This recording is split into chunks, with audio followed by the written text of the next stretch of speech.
दोस्तों, सोच के देखिए, एक जवान ने अपने 4 साल देश के लिए दिए, ड्यूटी, ट्रेनिंग, सेक्रीफाइस, सब कुछ। लेकिन 4 साल के बाद उसके मन में एक ही सवाल है, अब मेरा क्या होगा। उसका सपना है फौज में आगे बढ़ने का, पर क्या उस सपने को सच में होने का मौका मिल रहा है। आज हम बात करेंगे उसी बड़े बदलाव की, जिससे देश की फौज और जवानों की जिंदगी दोनों बदलने वाली है। अग्निवीर रिटेंशन 25% से बढ़ाकर 75% तक, क्या ये सच है? क्या बदलने वाले हैं सिस्टम? चलिए समझते हैं। सबसे पहले समझते हैं बैकग्राउंड। जून 2022 में अग्निपथ स्कीम लॉन्च हुई थी। इसके तहत 70 से 21 ईयर के यंग लोगों को 4 साल के लिए फौज में भर्ती किया जाता था। उन्हें अग्निवीर कहा जाता है। इन 4 सालों में वो ट्रेनिंग लेते हैं, सर्व करते हैं और देश की रक्षा करते हैं। लेकिन अभी रूल ये है, इनमें से सिर्फ 25% जवानों को 4 साल के बाद रेगुलर आर्मी में रखा जाता है।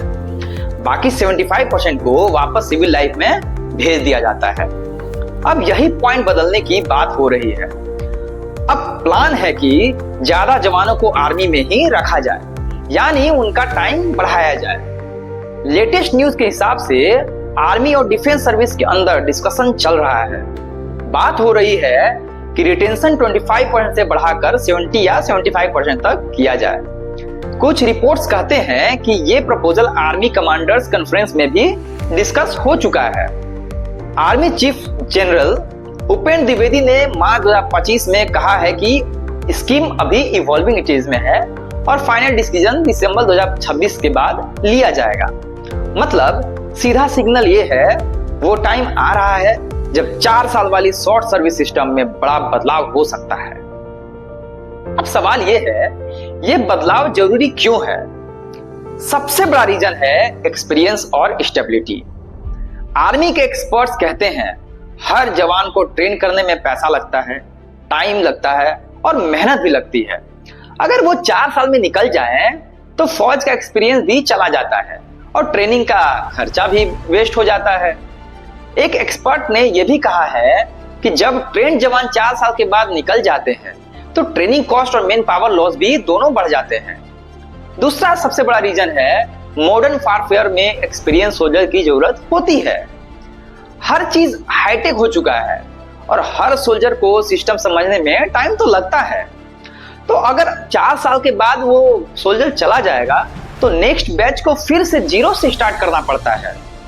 तीसरा पॉइंट है, देश को अब एक स्ट्रॉन्ग, ट्रेंड और लॉन्ग टर्म फोर्स चाहिए।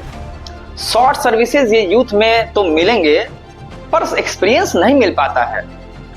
देखिए, हर पॉलिसी के साथ कुछ मुश्किलें भी आती हैं। अगर रिटेंशन बढ़ गया, तो एक चैलेंज ये भी होगा कि आर्मी में जवानों की एवरेज एज बढ़ जाएगी, यंग प्रोफाइल थोड़ा कम हो सकता है। दूसरा सवाल है, अगर 25% की जगह 75% रिटेन करेंगे, तो सेलेक्ट फिर कैसे करेंगे? कौन रुकेगा, कौन जाएगा? इसका प्रोसेस क्लियर होना जरूरी है, नहीं तो कंफ्यूजन और भी बढ़ सकता है। तीसरा क्वेश्चन है, बजट और मैन पावर प्लानिंग। ज्यादा लोगों को रखा जाएगा तो सैलरी, पेंशन और ट्रेनिंग में खर्चे भी बढ़ेंगे, ऑब्वियस है।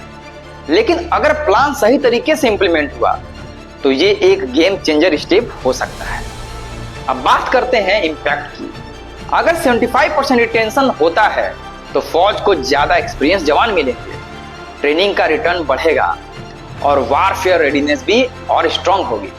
देश की डिफेंस पावर और भी सॉलिड बनेगी। अग्निवीर जवानों के लिए ये भी एक लाइफ चेंजिंग मूव होगा। उन्हें स्टेबिलिटी मिलेगी, कैरियर पाथ क्लियर होगा और उनका मोटिवेशन और लॉयल्टी दोनों बढ़ेगा।